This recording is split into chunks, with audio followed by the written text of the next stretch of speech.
নমস্কার। পরশুরামের আজকের পর্বের রিভিউ নিয়ে বাংলা সিরিয়াল সমাচার তোমাদের সামনে এসে গেছে।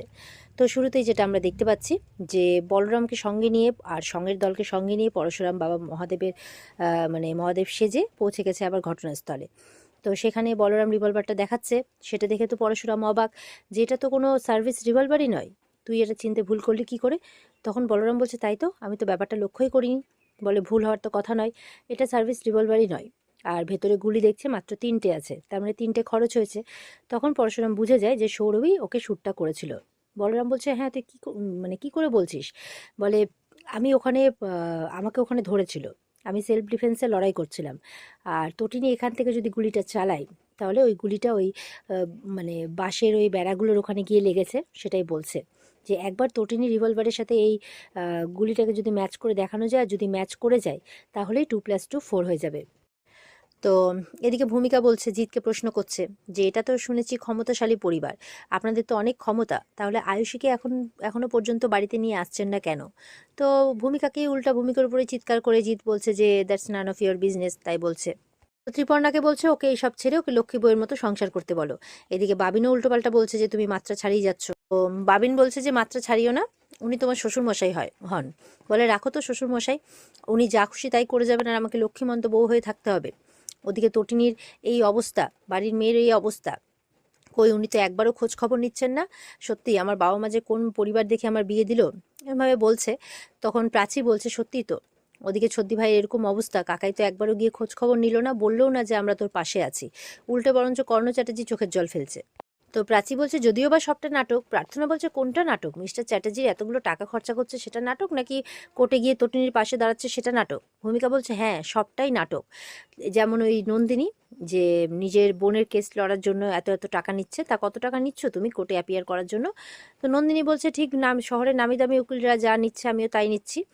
তো নন্দিনীর মা বলছে বিক্রি হয়ে গেছো তুমি, কর্ণ চ্যাটার্জির কাছে তুমি বিক্রি হয়ে গেছো, না হলে নিজের বোনের কেস লড়তে টাকা নাও। তো বলছে যে আমার এটা পেশা, তোমরা তো আমাকে টাকা দিচ্ছ না। তোর মা তো আরও রেগে যায় যে আমরা তোমাকে টাকা দেবো। নন্দিনী তো পরিষ্কার বলছে যে আমি টাকার বিনিময়ে আমার কাজ করছি, আমার সামনে কে আছে সেটা আমি দেখছি না, কেসটা আমার কাছে বড়। আর কত কি করে যে আমি ওকে বাঁচিয়েছি তার নাই ঠিক, দুবার ওকে আমি বেল করিয়েছি, এখনও বাচ্চাদের সাথে বাড়িতে বসে বাচ্চাদের দেখাশোনা করছে, সবটাই ওর জন্য, সেটাই বলতে চাইছে। তখনই দেখা যাচ্ছে বাড়িতে আসে কর্ণ চ্যাটার্জি। বলরাম বলছে কি বলতে চাইছিস তুই ওদিকে? তো পরশুরাম বলছে তটিনীর মাথায় চোট, একবার যদি ওর রিভলভারটা পাওয়া যায়, বলে সেটা তো ফরেন্সিকে, বলে হ্যাঁ একবার যদি পাওয়া যায় আর এই গুলিগুলো যদি ম্যাচ করে দেখানো যায় তাহলেই সব উত্তর পাওয়া যাবে। বলছে তটিনী আমাকে খুব ভালোবাসে, ও আমাকে খুন করতে পারে না। বলছে আমরা একে অপরকে চোখ বন্ধ করে বিশ্বাস করি, আমরা একে অপরকে ছাড়া থাকতে পারি না, একে অপরকে প্রচণ্ড বিশ্বাস করি, আমরা প্রচণ্ড ভালোবাসি, এটাই আমরা জগৎ সংসারকে বোঝাতে পারছি না। বলছে আমরা একে অপরকে ছেড়ে বাঁচতেও পারবো না, আর ও আমাকে সেদিন বাঁচাতে এসেছিল। বলছে আর আমি ক্ষণিকের ভুল বুঝে ওর দিকে এমনভাবে তাকালাম, ও হয়তো ভাবলো যে আমি ওকেই দোষী ভাবছি। বলরাম বলছে যে আমাদের তটিনী রিভলভারের সাথে এই বুলেটটা ম্যাচ করিয়ে দেখতে হবে যে এটা ওটার কিনা। পরশুরাম বলছে না যদি হয় তাহলে সৌরভ আমার প্রথম ক্লায়েন্ট হবে যাকে আমি এনকাউন্টার করব। তো বলরাম শুনে অবাক হচ্ছে, বলে হ্যাঁ এটাই করব আমি। সৌরভ, ওদিকে জিৎ মুখার্জি, ওদিকে বিজিত লাহিড়ী, সবাইকেই। তারপর তো আবার বলে ওঠে পরশুরাম যে বাবা ভোলানাথের চরণে সেবা লাগি, বাবা মহাদেব, এভাবে বলছে। আর পেছনে সবাই আবার নাচতে শুরু করেছে। ওদিকে কর্ণ মুখার্জি বাড়িতে গিয়ে বলছে আপনারা কেউ চিন্তা করবেন না, আমি তটিনীর পাশে আছি, প্রবলভাবে তটিনীর পাশে আছি। তো কর্ণ বলছে জিৎ মুখার্জি আসলে মনের বেদনাটা কাউকে দেখাতে পারছে না, বুক ফাটছে কিন্তু মুখ ফুটছে না। আসলে যতই হোক মেয়ে তো, এই বলে আবার কর্ণ কর্ণ নিজের চোখের জল মুছছে। তো ভূমিকা বলছে নিন অনেক হয়েছে, এবার বরঞ্চ এই সব কিছু বন্ধ করুন, এই ব্যবসা ট্যাবসা বন্ধ করুন, আর মঞ্চে গিয়ে বরঞ্চ অভিনয়ের কাজটা নিন। আছি তো কথাটা শুনে হাসছে। তো কর্ণ বলছে অত্যন্ত অসভ্য অভদ্র।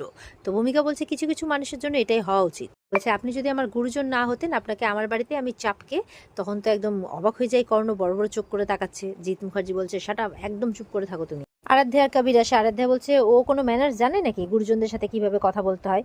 কবির বলছে প্লিজ আপনি চুপ করুন, আমরা এখন একটা হ্যাপি ফ্যামিলি, একসঙ্গে থাকি।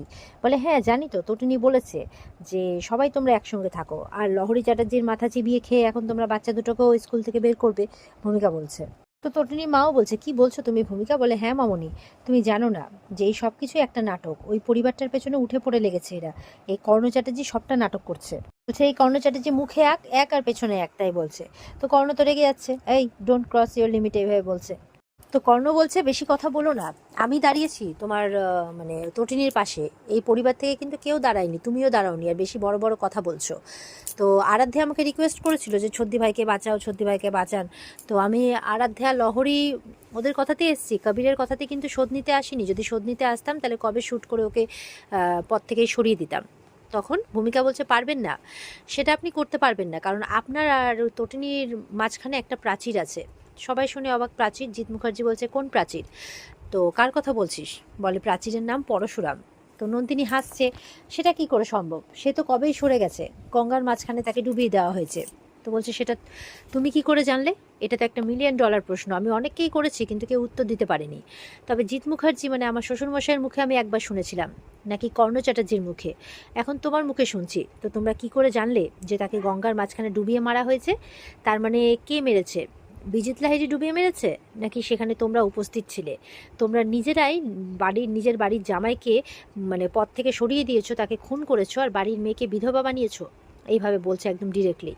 আর সবাই কিন্তু চুপ করে গেছে। তো ভূমিকার কথা শুনে বাবিন চুপ করতে বলছে, আর প্রার্থনাও বলছে 2 পয়সার মুরদ নেই, আবার মুখে চ্যাটাং চ্যাটাং কথা। বলে মুরদ আছে কি নেই সেটা সময় বলবে। আর আমার কেন জানি না আমার মন বলছে যে সে ফিরবে। তো তটিনীর মা বলছে কার কথা বলছো? বলে পরশুরাম, পরশুরাম ফিরবে, শিবপ্রসাদ ফিরবে, তাই বলছে। এটা শুনে তটিনীর মায়ের মুখে হাসি আসে, প্রাচীও খুশি হয়, আর বাকিরা একটু অবাক হয়ে যায়। কিছুক্ষণের মধ্যে দেখা যাচ্ছে কর্ণ চ্যাটার্জি মুখার্জি বাড়ি থেকে বেরিয়ে একদম চলে গেছে তটিনীর বাড়িতে। তটিনীকে গিয়ে বলছে জানো তো, আমি কিছু বলছি না, মানুষ বলছে। একটা পেপারে দেখলাম বেরিয়েছে, এই যে তুমি তোমার স্বামীকে গুলি করেছো, এটা নাকি ত্রিকোণ প্রেমের কাহিনী। তটিনী তো রেগে যাচ্ছে, এসব আপনি কি বলছেন? আপনি কি পাগল হয়ে গেছেন? কি বলে যাচ্ছেন এসব? কোন ত্রিকোণ প্রেম? বলে হ্যাঁ, আমি বলছি না, সবাই বলছে যে এটা নাকি ত্রিকোণ প্রেমের কাহিনী। এই যে তুমি এত বড় বাড়ির মেয়ে, এত লাক্সারিভাবে বড় হয়েছো, সে একজনকে ভালোবেসে সব কিছু ছেড়ে এসছো, এই যে কোনো কিছু না পাওয়ার বেদনা, এই সব কিছু ভুলে থাকা, সব কিছু ছেড়ে থাকা, এগুলো কোথাও না কোথাও তোমার মধ্যে একটা মানে কমতি বা কি বলবো, একটা আক্রোশ সৃষ্টি করেছে, যার জন্যই তুমি তোমার স্বামীকে মেরেছো। আর এখন মানে যার সাথে তোমার বিবাহ বহির্ভূত সম্পর্ক ছিল, সেই এখন এই সমস্ত কিছু, এই যে খরচপাতিগুলো ওঠাচ্ছে, এগুলো নাকি তারই ফলস্বরূপ হচ্ছে। তটিনী তো প্রচণ্ড রেগে যায়, যে একদম মুখ সামলে কথা বলবেন, একদম উল্টোপাল্টা কথা বলবেন না। কর্ণ বলছে আরে আমি তোমাকে আবারও বললাম, এসব আমি বলছি না, এসব লোকে বলছে। দেখো আমি তো তোমার ছেলে মেয়ের জন্য দেখো চকলেট নিয়ে এসেছি, খেলনা নিয়ে এসেছি।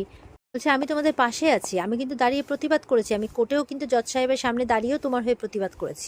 তো কর্ণ চ্যাটার্জি তো উল্টোপাল্টা বলছে আর কি। তো তখন আরাধ্যা আবার এসে বলছে যে ছর্দি ভাই, সত্যি কি তোর জীবনে কেউ এসেছে? তখন তো তটিনী একদম মারার জন্য হাত উঠিয়েছে আরাধ্যার উপরে চিৎকার করে, কিন্তু মারতে মারতে পারে না, থেমে যায়। তটিনী বলছে গুরুজনদের সাথে কথা বলতে শেখো আরাধ্যা, তোমাদের অনেক প্রপার্টি আছে, কিন্তু আমাদের কিন্তু ক্যারেক্টার আছে। বলছে আমাদের পরিবারে মূল্যবোধ আছে, সম্পর্কের প্রতি সম্পর্কের শ্রদ্ধা আছে। বলছে তাই এইসব নোংরা নোংরা কথা বলে আমাকে কালিমা লিপ্ত করো না। বলছে আমি এই বাড়ির বউ, এটা তুমি কেন বুঝতে পারছো না? তো ওদের কথাবার্তা হতে হতে কর্ণের ফোনে একটা ফোন আসে। তো কর্ণ ফোনটা শুনে অবাক হয়ে যায় যে না না, এটা আপনি কি বলছেন, এটা হতে পারে না, এই বলে হ্যালো হ্যালো করছে, মানে ফোনটা উল্টো তরফ থেকে কেটে দিয়েছে। তো আরাধ্যা জিজ্ঞাসা করছে কি হয়েছে বাবা? তখন বলছে যে লাট্টু আর পিকোকে মনে হয় টিসি দিয়ে দিল। এটা শুনে তো তটিনী অবাক হয়ে যায়। তো কর্ণ বলছে না না, আমি দেখছি ব্যাপারটা, আমি দেখছি, আমি থাকতে টিসি হয় কি করে? দরকার পড়লে আমি ওদের স্পেশাল কোটা করে দেবো, ওদের বিনা পয়সায় ওরা পড়বে। যে তুমি তোমার টাকা নাই থাকতে পারে, তুমি গরিব মানুষ, তুমি খেতে নাই পেতে পারো, কিন্তু যাই হোক আমি ওদের কোনো ক্ষতি হতে দেবো না। তো কিন্তু সত্যি তোমার কোনো কারোর সাথে কোনো প্রেম নেই তো? এইভাবে বলছে। তো তটিনী তো অবাক হয়ে যায় কর্ণর কথা শুনে। আর এখানেই কিন্তু আজকের পর্ব শেষ হয়ে যায়।